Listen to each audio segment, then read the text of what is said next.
ভাই রিয়েলমির number series মানে একদম নতুন কিছু, এবং এবার তার মধ্যে নতুন একটা সংযোজন হচ্ছে রিয়েলমি 12 প্লাস। এই ফোনটার ডিজাইনটা একদমই ফ্ল্যাগশিপ গ্রেডের রাখা হয়েছে, যেটা রিয়েলমি 12 প্রো প্লাসের মতো ফ্ল্যাগশিপ ফোনে আমরা পেয়েছিলাম। এছাড়াও এই ফোনে রয়েছে ডায়মেনসিটি 7050, আরও রয়েছে 50 মেগাপিক্সেলের ওআইএস যুক্ত ক্যামেরা, 5000 mAh ব্যাটারি, 67 ওয়াটের ফাস্ট চার্জার, এবং এই সব কিছু মিলিয়ে রিয়েলমি 12 প্লাস কেমন হতে যাচ্ছে আপনাদের জন্য সেটাই কিন্তু জানাবো আজকের ভিডিওতে। এবং যারা অপেক্ষা করছেন এই ফোনটা কবে ভাই বাংলাদেশে আসবে এবং কেমন প্রাইসে আসবে সেটাই কিন্তু জানাবো আজকের ভিডিওতে। এবং ভাই এরকম ইন্টারেস্টিং ভিডিও পেতে কিন্তু আমাদের চ্যানেলটাকে মাস্ট সাবস্ক্রাইব করতে হবে। চলুন তাহলে শুরু করি। প্রথমেই বলতে হয় লুকস এবং ডিজাইন নিয়ে। ডিজাইনটার কথা এক কথায় আমার কাছে খুবই সুন্দর লেগেছে। রিয়েলমি 12 সিরিজের যে ডিজাইন লাইন আপ এটা আসলে একদম ফ্ল্যাগশিপ গ্রেডের, এবং একটা মিড বাজেটের ফোনেও যে এরকম ডিজাইন দেওয়া যায় রিয়েলমি আসলে প্রমাণ করে দিল। এই ফোনটা কিন্তু মাত্র 190 গ্রাম ওয়েটের এবং 7.9 মিলিমিটারের থিকনেস করা। এই ফোনে আরও রয়েছে IP54 রেটিং, এবং এই ফোনে আরেকটা ফিচার রয়েছে যেটা হচ্ছে রেইনি টাচ, অর্থাৎ আপনি বৃষ্টির পানিতে গেলেও কিন্তু এই ফোনটা আপনি কন্ট্রোল করতে পারবেন কিংবা ইউজ করতে পারবেন। এবং পিছনের যে ইকো লেদার রয়েছে সেটা কিন্তু খুবই প্রিমিয়াম, এবং ফোনটা কিন্তু টোটালি বক্সি শেপের। ডিজাইনটা আপনাদের কাছে কেমন লেগেছে কমেন্টে জানাতে পারেন।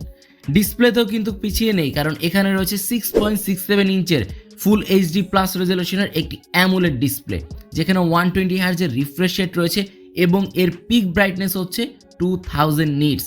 এর পিপিআই রেঞ্জ হচ্ছে 395। ডিসপ্লেটা দেখলে কিন্তু একদমই বাজেট সেগমেন্টের একটা ডিসপ্লে মনে হয় না। এবং রিয়েলমির ডিসপ্লেতে কমন প্রবলেম ছিল যে ব্রাইটনেসটা একটু কম ছিল, যেটা কিন্তু এই ডিসপ্লেতে একদমই নেই। আউটডোর ভিজিবিলিটি বলেন কিংবা ইনডোর সব কিছুতেই খুবই চমৎকার পারফরমেন্স করে এই ডিসপ্লেটা।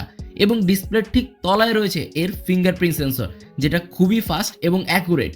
যারা কন্টেন্ট ওয়াচিং করবেন কিংবা যে কোনো মাল্টিটাস্কিং করবেন তাদের কাছে এর ডিসপ্লেটা খুবই ভালো লাগবে। পারফরমেন্স সেকশনে থাকছে অ্যান্ড্রয়েড 14 এবং রয়েছে রিয়েলমি ইউআই 5.0।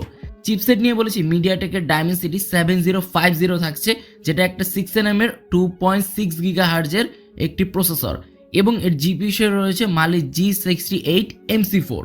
এবং যারা হিটিং নিয়ে ভাবছেন ভাই তাদের জন্য বলে নেই, এখানে কিন্তু ভ্যাপর কুলিং চেম্বার রয়েছে। এবং আমরা জানি মিডিয়াটেকের প্রসেসরগুলো খুব একটা হিট হয় না, এবং এই প্রসেসরের কথা যদি বলি ডেইলি টাস্কিং কিংবা গেমিং সব কিছুতেই খুবই ভালো একটা পারফরমেন্স করে। PUBG, Free Fire, Call of ডিউটির মতো গেমগুলো এই ফোনে খেলা হচ্ছিল, no hitting issue, no lag. So বলতেই হয় যারা পারফরমেন্স লাভার রয়েছেন তাদের জন্য এই ফোনটা খুবই ভালো। এবং এই ফোনটাতে রয়েছে 8GB র্যাম, 128GB রোম, এবং 8GB র্যাম, 256GB স্টোরেজ। ভাই এত কিছুর মাঝে ক্যামেরা কিভাবে আমরা ভুলে যাই। ক্যামেরাতে রয়েছে 50 মেগাপিক্সেলের 1.9 অ্যাপারচারের একটি ওআইএস যুক্ত ক্যামেরা, এবং রয়েছে 8 মেগাপিক্সেলের আলট্রা ওয়াইড ক্যামেরা এবং 2 মেগাপিক্সেলের ম্যাক্রো শুটার। ভিডিও রেকর্ড কিন্তু করতে পারবেন 4K 30fps এ। ফ্রন্টে রয়েছে 16 মেগাপিক্সেলের একটি 2.5 অ্যাপারচারের ক্যামেরা, যেটাতে সর্বোচ্চ 1080p 30fps এ রেকর্ড করা যায়। এই ফোনের ফটো পারফরমেন্স নিয়ে যদি বলি ডে লাইটে একদমই চমৎকার, খুবই ভালো ছবি দিতে পারে। ডিটেলসের এবং শার্পনেসের কোনো প্রকার ঘাটতি পাওয়া যায় না। ইনফ্যাক্ট এখানে কিন্তু যারা পোর্ট্রেট লাভার রয়েছেন 2x পোর্ট্রেট রয়েছে, সো পোর্ট্রেটের ক্ষেত্রেও বেশ ভালো একটা পারফরমেন্স দেয়। ভিডিওতে ওআইএস এবং ইআইএস থাকার কারণে স্ট্যাবিলাইজেশন খুবই ভালো, প্রতিটা ভিডিওই কাজে লাগানোর মতো। এবং এর ফ্রন্ট ক্যামেরার পারফরমেন্সটা ছিল খুবই চমৎকার, খুবই ন্যাচারাল কালার দেয়, এবং যারা সেলফি লাভার রয়েছেন তাদের কাছে অবশ্যই ভালো লাগবে এর ফ্রন্ট ক্যামেরা। ফোনে আরও রয়েছে ডুয়াল স্টেরিও স্পিকার, যা সাউন্ড কোয়ালিটি এক কথায় অসাধারণ। বাট এই ফোনে কোনো প্রকার 3.5mm হেডফোন জ্যাক নেই। এছাড়াও কিন্তু এই ফোনে পাচ্ছে না কোনো প্রকার এসডি কার্ড স্লট। ফোনের ব্যাটারি সেকশনটাও খুবই ইন্টারেস্টিং, কারণ রয়েছে 5000 mAh ব্যাটারি এবং 67 ওয়াটের ফাস্ট চার্জার।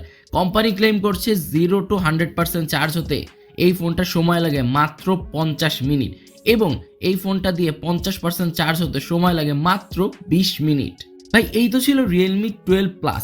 আপনাদের কাছে রিয়েলমি 12 প্লাসটা কেমন লেগেছে সেটা জানাতে পারেন আমাদের কমেন্টে। এবার আসা যাক এই ফোনটার প্রাইস কেমন হতে যাচ্ছে। এই ফোনটার প্রাইস এখনো অফিসিয়ালি অ্যানাউন্স হয় নাই, তবে ইন্ডিয়াতে এই ফোনটার প্রাইস হতে যাচ্ছে 20,000 টাকার আশেপাশে। সো বাংলাদেশে আশা করাই যায় যে আনঅফিসিয়ালি কিন্তু আপনারা পেয়ে যাবেন 30,000 টাকার নিচে, অর্থাৎ 25 থেকে 28,000 টাকার ভিতরেই আপনারা কিন্তু পেয়ে যেতে পারেন রিয়েলমি 12 প্লাস। এবং আমার মনে হয় যে রিয়েলমি 12 প্লাস 27 থেকে 28,000 টাকা বাজেটে বর্তমানের one of the best phone হতে চলেছে। এবং আপনাদের কাছে এই ফোনটার প্রাইস কেমন হলে বেস্ট হবে সেটা কিন্তু জানাতে পারেন আমাদের কমেন্ট সেকশনে। তো আজকের ভিডিও ছিল এই পর্যন্তই, দেখা হবে পরবর্তী কোনো ভিডিওতে। সে পর্যন্ত সবাই ভালো থাকবেন, সুস্থ থাকবেন, আল্লাহ হাফেজ।